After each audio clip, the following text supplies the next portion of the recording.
Film ഗാരേജിന്റെ ഇന്നത്തെ ദിവസത്തിലെ OTT അപ്ഡേറ്റുകളിലേക്ക് ഇവർക്കും സ്വാഗതം. ഇന്ന് ഡിസംബർ 14 7 OTT റിലീസ് അപ്ഡേറ്റുകൾ പുറത്തു വന്നിരിക്കുകയാണ്. ആദ്യത്തേത് ശേഷം മൈക്കിൾ ഫാത്തിമ എന്ന സിനിമയാണ്. കല്യാണി പ്രിയദർശൻ നായകവേഷത്തിലെത്തിയ സിനിമ ഇന്ന് അർദ്ധരാത്രി 12 മണിയോടെ ഡിസംബർ 15 തീയതി നെറ്റ്ഫ്ലിക്സിലൂടെ OTT റിലീസ് ചെയ്യുന്നതാണ്. നേരത്തെ തിയേറ്ററുകളിലേക്ക് എത്തിയ സിനിമ ഡീസന്റ് അഭിപ്രായങ്ങൾ നേരിട്ടെങ്കിൽ പോലും തിയേറ്ററുകളിലെ പരാജയമായിരുന്നു. നെറ്റ്ഫ്ലിക്സിലൂടെ മലയാളം, തമിഴ്, തെലുഗു, കന്നഡ, ഹിന്ദി ഉൾപ്പെടെയുള്ള ഭാഷകളിലെ സിനിമ ലഭ്യമാകും. OTT ബിസിനസ്സിലെ ലാഭം കണ്ടെത്തിയ മലയാളം സിനിമ കൂടിയാണ് ശേഷം മൈക്കിൾ ഫാത്തിമ. ഇന്ന് ആമസോൺ പ്രൈമിന്റെയും നെറ്റ്ഫ്ലിക്സിന്റെയും 2 OTT കണ്ടന്റുകൾ റിലീസ് ചെയ്തിരിക്കുകയാണ്. അതിൽ ആമസോൺ പ്രൈമിന്റെ ഏറ്റവും പുതിയ തെലുഗു സീരീസ് ആണ് വ്യൂഹം.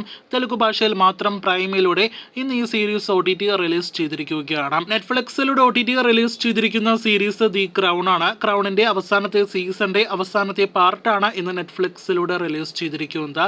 ഇംഗ്ലീഷ് ഭാഷയിൽ മാത്രമാണ് നെറ്റ്ഫ്ലിക്സിലൂടെ ഫൈനൽ പാർട്ട് റിലീസ് ചെയ്തിരിക്കുന്നത്. നമ്മുടെ കേരളത്തിൽ നടിക്കുക ജോളി ജോസഫിന്റെ കേസുമായി ബന്ധപ്പെട്ട് വരാനിരിക്കുന്ന ഒരു ഡോക്യുമെന്ററി സീരീസ് ആണല്ലോ കറി ആൻഡ് സയനൈഡ്. നെറ്റ്ഫ്ലിക്സിലൂടെ വരാനിരിക്കുന്ന ഈ ഡോക്യുമെന്ററി സീരീസ് അടുത്തയാഴ്ച ഡിസംബർ 22 OTT റിലീസ് ചെയ്യും. നെറ്റ്ഫ്ലിക്സിന്റെ OTT ട്രെയിലർ ഇന്നലെ പുറത്തു വന്നിരുന്നു. കേരളത്തിൽ നടന്ന കഥയാണെങ്കിൽ പോലും ഹിന്ദി ഭാഷയിലാണ് ഈ ഡോക്യുമെന്ററി സീരീസ് OTT റിലീസ് ചെയ്യുന്നതെന്നാണ് ട്രെയിലർ കാണുമ്പോൾ മനസ്സിലാക്കാൻ കഴിഞ്ഞിരിക്കുന്നത്.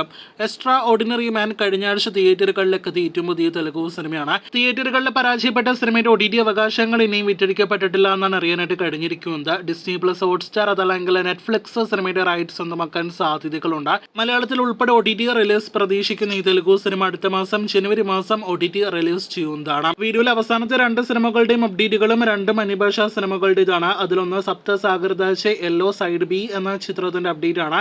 രക്ഷിത് ഷെട്ടി നായകനെത്തിയ സിനിമയുടെ OTT അവകാശങ്ങൾ ആദ്യ ഭാഗം സ്വന്തമാക്കിയ ആമസോൺ പ്രൈം തന്നെയാണ് സ്വന്തമാക്കിയിട്ടുള്ളത്. ചിത്രം അടുത്തയാഴ്ച ഡിസംബർ 22 പ്രൈമിലൂടെ OTT റിലീസ് ചെയ്യുമെന്നൊരു അപ്ഡേറ്റ് ആണ് ഇന്നലെ പുറത്തു വന്നിരിക്കുന്നത്. മലയാളം ഉൾപ്പെടെയുള്ള ഭാഷകളിലെ സിനിമ OTT റിലീസ് ചെയ്യും. OTT ഒഫീഷ്യൽ പ്രഖ്യാപനം ഇല്ലാതെ സർപ്രൈസ് ആയിട്ടായിരിക്കും സിനിമയുടെ ക്രിസ്മസ് പ്രമാണിച്ചുള്ള OTT റിലീസ്. കാത്തിരിക്കാം പ്രൈമിന്റെ OTT റിലീസിനായിട്ട്. അവസാനത്തെ അപ്ഡേറ്റ് ഒരു തെലുഗു സിനിമയുടേതാണ്. നേരത്തെ തിയേറ്ററുകളിലേക്ക് എത്തിയ തെലുഗു സിനിമയുടെ പേര് മംഗളവാരം എന്നാണ്. ചിത്രം നമ്മുടെ കേരളത്തിലെ ചൊവ്വാഴ്ച എന്ന പേരിൽ കൂടി റിലീസ് ചെയ്തിരുന്നു. നേരത്തെ തിയേറ്ററുകളിലേക്ക് എത്തിയ സിനിമയുടെ ഒഫീഷ്യൽ OTT പ്രഖ്യാപനം വന്നിരിക്കുകയാണ്. ഡിസ്നി പ്ലസ്, ഹോട്ട്സ്റ്റാർ OTT അവകാശങ്ങൾ സ്വന്തമാക്കിയ സിനിമയുടെ കമ്മിങ് സൂൺ പോസ്റ്ററാണ് ഇന്നലെ പുറത്തു വന്നിരിക്കുന്നത്. ചിത്രം ഈ ഡിസംബർ മാസം തന്നെ ക്രിസ്മസ് പ്രമാണിച്ച് OTT റിലീസ് ചെയ്യും. തെലുഗു സിനിമ, മലയാളം ഉൾപ്പെടെയുള്ള ഭാഷകളിൽ OTT റിലീസ് പ്രതീക്ഷിക്കുന്നു. കാത്തിരിക്കൂ കൂടുതൽ ഇതുപോലുള്ള OTT റിലീസ് അപ്ഡേറ്റുകൾ കേട്ട്.